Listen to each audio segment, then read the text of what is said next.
ഓമനക്കുട്ടൻ. അയ്യോ, നിങ്ങളായിരുന്നോ? നീ ഒന്നിങ്ങോട്ട് വന്നേ, വരുമ്പോ ഒരു മുണ്ടും എടുത്തോ. മനുഷ്യനൊരു കാര്യം.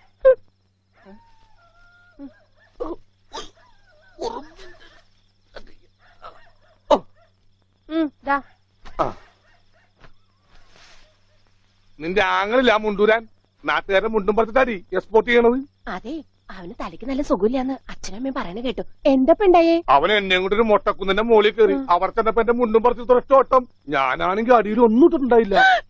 എന്നിട്ട് ഞാൻ തോട്ടിലേക്ക് എടുത്ത് ചാടി. നാണം മറക്കാൻ അനക്കപ്പം വെള്ളത്തിൽ കയറി. തോട്ടിലാണെങ്കിൽ പണ്ടാറ മീനിന്റെ ശല്യം. അപ്പോഴേ ഒരാൾ തോട്ടെറിഞ്ഞ് മീനെ പിടിക്കാൻ വന്നേക്കണു. എന്നിട്ട് തോട്ട പൊട്ടിയ തീർന്നില്ലേ? ആ തോട്ടക്കാരനെ പറഞ്ഞവിടെ ഞാൻ പെട്ട പാട്. എന്തായി കേക്കണേ? അതെ, ഞാൻ ആദ്യം വനജയെന്ന് വിളിച്ചപ്പോ നീ ആരാണെന്നാ വിചാരിച്ചത്?